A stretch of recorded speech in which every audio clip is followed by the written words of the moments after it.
and agree on a birthday party. Like, can we just have a cookout, watch fireworks, eat hot dogs, get drunk, and argue with our family? Like, isn't that what everybody wants to do on the 4th of July?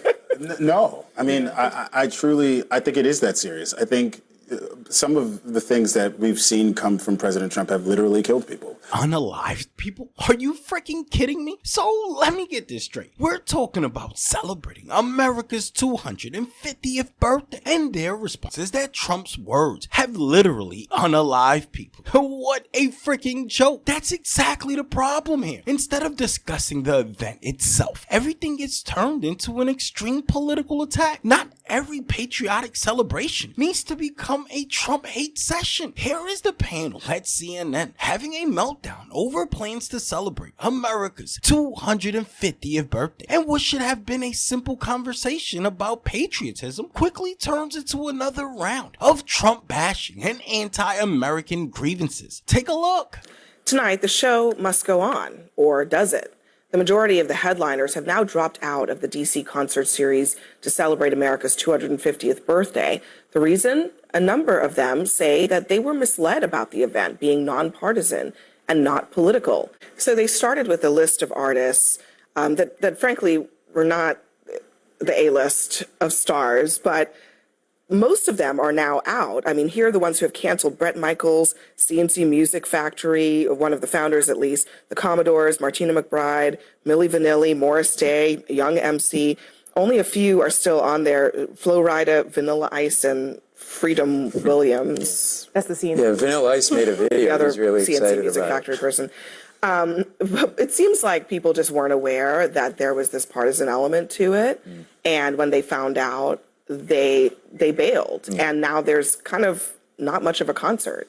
Yeah, it's kind of exhausting. Like, everything's so politicized now, and it's ironic that it's for the 250-year anniversary of the founding of the country, because sort of the point of the founding of the country was to sort of bring a group of people together and move on, and we can't even get together and agree on a birthday party. Like, can we just have a cookout, watch fireworks, eat hot dogs, get drunk, and argue with our family? Like, isn't that what everybody wants to do on the 4th of July?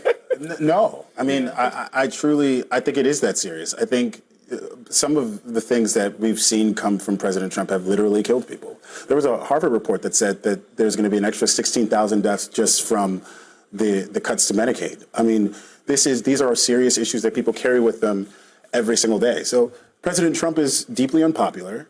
He's very popular online among his groups, but in surveys, the data tell us that President Trump is extremely unpopular. People don't want to connect themselves to his brand. I'm not surprised by it. I think sometimes, though, to your point, it's hard to congregate everyone today of both sides of the political aisle to celebrate America's 250th birthday, because we can't all agree that the founding fathers were actually brilliant visionaries. There's a lot of people on the left. Slaves. Yes, I just want to make sure that that's fair. But then embedded in the founding documents was essentially the blueprint to undo that historical grave evil, which happened with the Civil War, which we prosecuted. It was such a bloody conflict. By the way, we fixed that. A lot of countries we fought it. We killed each other. Who's we? Well, I'm just curious. Americans killed each other. Brothers killed brothers so that they could end that horrific abuse and remove that. And it took 100 years for people of color, for black folks to get equal rights in this country and be able to vote. So, I mean, I'm just pointing out, though, that I think that Caroline is making a fair point, which is that what's supposed to make the United States different from other countries is a ability to self-correct, that the Constitution can be amended, that it can be fixed, that we can take things that were part of the flaws of the founding documents and fix them down the road. But none of that is really center stage in some of the planning for this 250th. It's become, in a lot of ways, about Trump's vanity in terms of the physical space of the White House and Washington. There's this UFC fight that he's planning, set for his birthday. It's supposed to be celebrating the 250th. One of the details we learned today was that they want troops there, but according to our reporting, one defense official said the selection requirements for those soldiers send a very clear message: no fatties. Well, I guess Trump can't get invited then. Yeah. I mean, the double standard. It's absurd. There are military standards for sure about physical fitness. But I don't know. I think that kind of messaging just seems to be just such a distraction. But Abby, it's on brand. It's tacky. It's low class. It's obviously hypocritical. Donald Trump isn't exactly a paragon of health here. Like, you got to be kidding me. And for them to denigrate our men and women who are serving this country, saying that, oh, well, we thank you for serving, but if you have to look the part if you want to be invited to celebrate the 250th on my birthday that the American taxpayers are paying for. I mean, it's just so obnoxious that Trump continues to use our military as political props. You think this guy is a draft dodger who thinks they're suckers and losers and doesn't get the point anyway. So it's I think Dana White is paying for the first thing. I think Dana White is paying for the General UFC John fight. Kelly's greatest hit. So take it up with Are the taxpayers paying for the UFC fight, or is Dana White paying for it? I thought Dana White was paying $35 million. So do you think that the security that goes into it, this is the building that go into it? I agree. There's Jamal Simmons was on the previous show, taxpayers are a paying Kaylee for it. Collins show. And he said, the president has the right to do this, host any event. Just The because you have the previous right to do president it had doesn't mean you should. topless trans on the South Lawn, and now we got UFC guys. What are you Are we going to ignore the topless trans? Unfortunately, that is true. Are we going to ignore the topless trans on Abby the made a South Lawn? great point. Abby made Well, a at least great it wasn't point a commercial about, for I just want to Tesla. say one thing. You made a great point about co-opting the 250. And I feel as an American, it's been co-opted for political reasons. And I'll give you both sides do it but this side is in power right now. So the spotlight is on them. A face on a $250 bill, 250 this, 250 that, this concert. Josh, I kind of agree with you, but like at the end of the day, are we not going to literally look at each other anymore if we don't agree politically? Like, let people go, let people listen to the music they want to listen to, and let the people play. But like, I feel like every single thing is so politicized, and I feel like this beautiful celebration is being co-opted by the politicians. Absolutely right. At what point did celebrating America's 250th birthday become something people had to pass as a political purity test? Seriously? Can we not enjoy a concert, watch fireworks, and celebrate the country without immediately turning it into this partisan battle? Honestly, I mean, if everything is viewed through a political lens, how are we supposed to ever grow or come together? I swear, it truly feels like the Dems want to keep us separated. Let's see Al Sharpton's psychological warfare against black people. They're going to celebrate the 250th anniversary of the country July 4th, but that's not our celebration. We were slaves then. And they celebrate signing the Declaration of Independence 1776. We were not even emancipated until 1863. So I don't know what everybody getting ready for a celebration.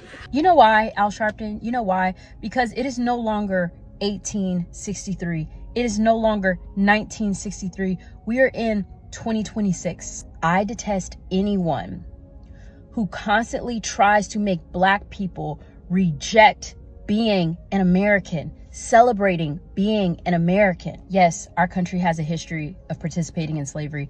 Yes, our country has a history of disenfranchisement. And our ancestors fought extremely hard to be where we are today in 2026. So why would I denounce and reject the country that my ancestors fought so hard for us to be part of? It is extremely clear that people like Al Sharpton wants the black community to hate this country. You can love this country and still be critical of it. I believe it was James Baldwin who said that because I love my country is the reason why I perpetually criticize it. You can still be part of American history. You are American history. You do not have to separate yourself from these celebrations. And if you continue to listen to people like Al Sharpton, you will be miserable and oppressed for the rest of your life.